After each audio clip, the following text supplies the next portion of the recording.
Hello and welcome back to yet another episode of How to Learn Excel through a live project. So, in our journey of creating our simple expense tracking application, one of the requirement is to create a summary sheet in which we will be tracking the expense towards every expense header as well as the payment terms, whatever you have defined per month. To implement that, we need to use few formulas. One of the formula is SUMIFS, which we have learned in our previous video. And the next thing, if you noticed our previous episode, we have been using a simple shortcut to create a hidden column which represents the month number and the year number. So to implement that, we need to know a little bit about how to handle dates as well as simple functions related to how to handle the string. So let us go directly to the course and learn about how to do it and implement it in our expense tracker application for a monthly summary of expenses.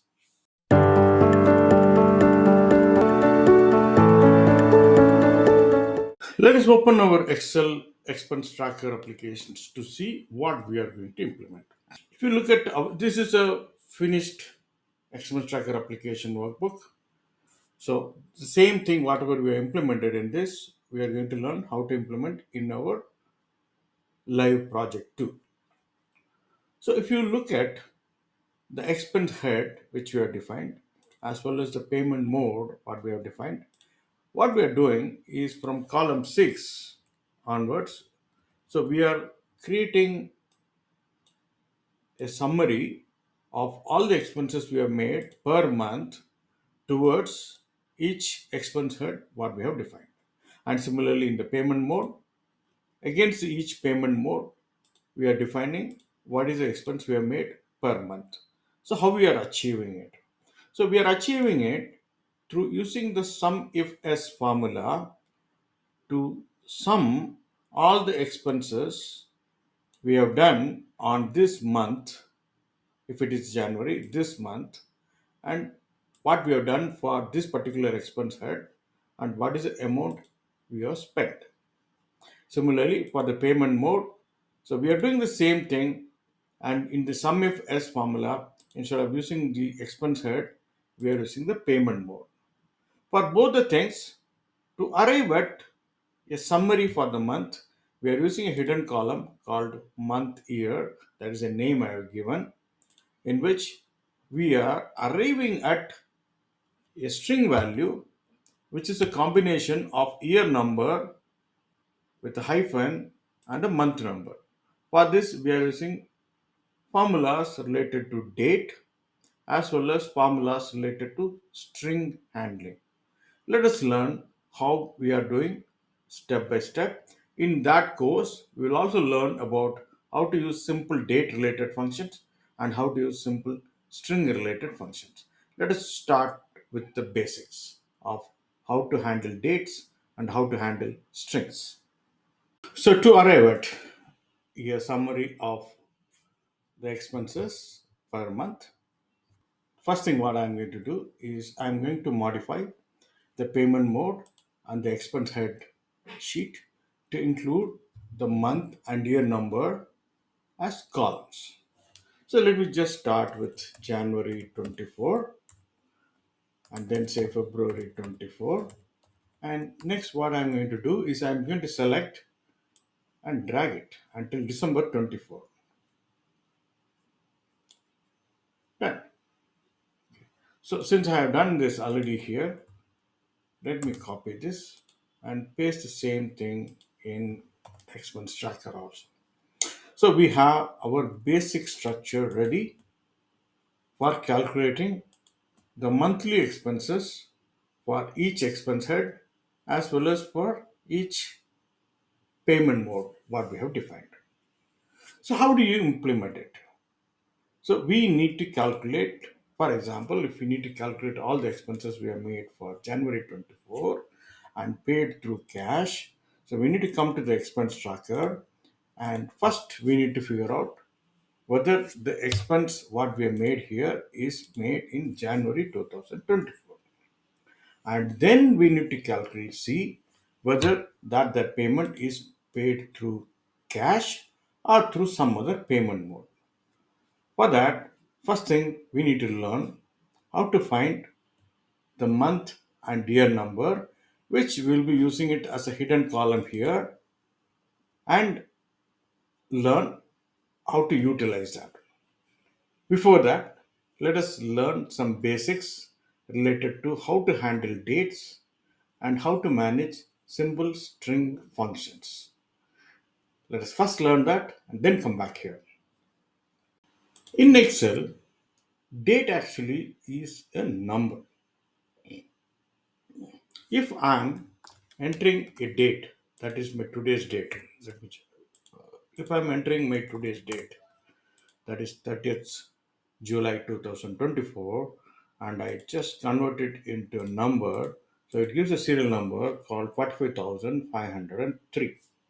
So what about tomorrow? So let me take 31 7 2024 and convert it into a number. That is the next serial number 45,504. So how this 45,504 is arrived? This is arrived from the number of days from 1st of January 1900. So how do I know that? If I say 1 and convert this into a date,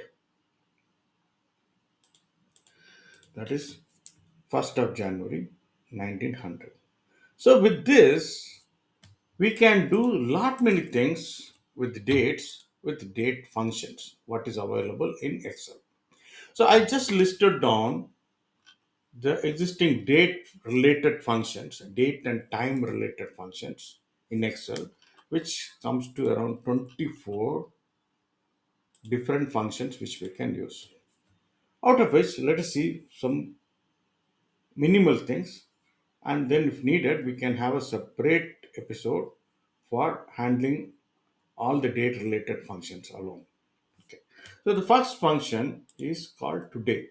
That is, if you need today's value in any of your function, any of your Excel sheet as a function, you can always use today of. So it will give you the current day. Like that, if you want the current time, it will give you the current date along with the time value. So what is a date function? So if you know the year, if you know the month and the date, and you want to make it as a date value, then you can always use a date function and give the year. My year is 2024 and month, for example, October, and then year is 2, and it gives you a date value which you can use for any of your formula or function. Like that, you have multiple things. So the key thing what we are going to learn is about how to extract. Suppose I have a date here, today's date. The key thing what we are going to learn is how to extract a day value, the month value, and the year value. It's so simple because the function name also is day, month, and year only. So if I want to get what is my year and what is my month and what is my day, what all I can do is I can use year of this date and month of this date and the day of this date. So this is coming with decimal places because in this cell I have used something else earlier. So that's why it's coming. So you don't worry about that. So with this only, we are going to create a string with year number plus date. So for that, we'll be learning a simple formula related to string that is called concatenation. So what is concatenation? So concatenation means like you can merge two strings, two text values, and make one text value. For example, my name is, this is one, I will say my name is Mutturaj. So here I want to form a string or a text which reads my name is Mutturaj. Let's see how do I do that. So for that I will be using a function called concatenate. You can use concat or concatenate. So I can use concatenate for now and say I will select this one, comma, next one. And now it forms my name is Mutturaj. But if you notice, there is no space in between. So how do I create a space in between? It's so simple.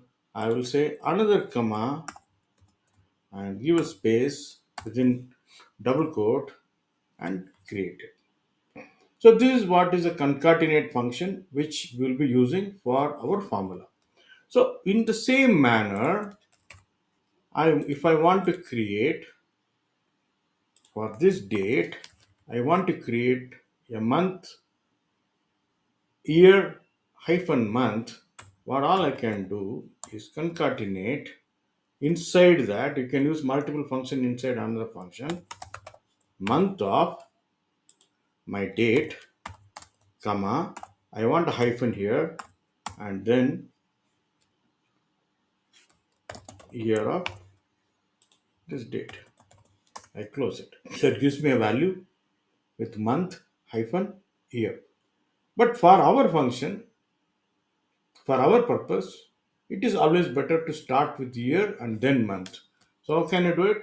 Same way, concatenate year of this date value, comma hyphen, comma month of this value, and close everything with brackets. So I got it.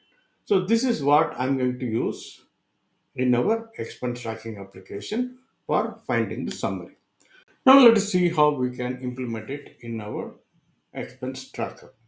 So in our expense tracker, that is the sheet where we are going to record our day-to-day expenses, we are going to create one column which will have the concatenated value of year and month, and then we will be hiding it. You can keep it open or you can hide it, that is your choice. So what I'm going to do, I'm going to create one more column between B and C. I'm going to keep my cursor in column C and then press insert. One column is created between B and C. You need to be sure about one thing is for the newly created column, it might have inherited the validation rule which is available in the adjacent column. So for example, if you actually go here in column C and type something, so it will say the validation rule which we have implemented for column B. So we will remove the validation rule by selecting all the columns, all the rows, and then going to the data validation and then make it as any value and say OK. So that let us remove everything.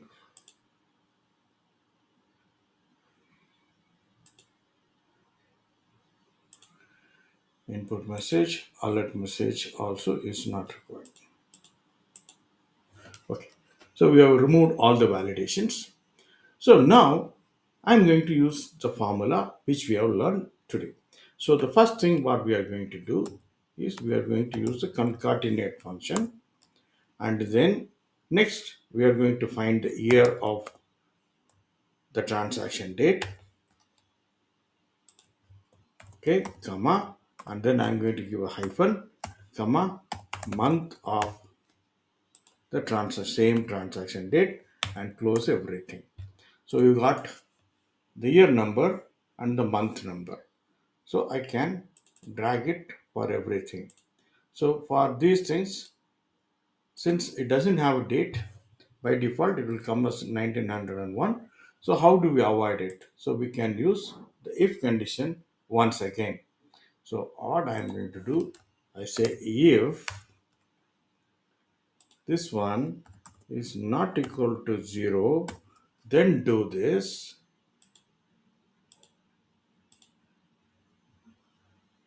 else give me a blank. Now if I copy, all the rows for which there is no date value available in column B will come as blank. So the next thing what we are going to learn is how to implement the SUMIFS formula, which actually is complicated and we cannot cover in this episode, since I will show you how the formula will look like. So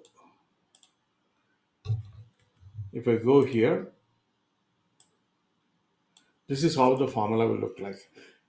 It is not very complex, but we need to have a clear understanding of how we are implementing it. So we'll see it as a separate episode, and we'll see tomorrow. Hope this video series is providing you some help in learning Excel. So we are keeping this video series in a slow pace so that everybody can understand the fundamentals and implement those things in their day-to-day work. Tomorrow's episode we'll be learning the complex formula which we have shown today. So we'll make sure that it is implemented step by step with samples so that you can follow through and implement it. And my repeated request once again is to have your comments so that we can improve what we are doing. Thank you once again. See you tomorrow in the next episode. Bye bye.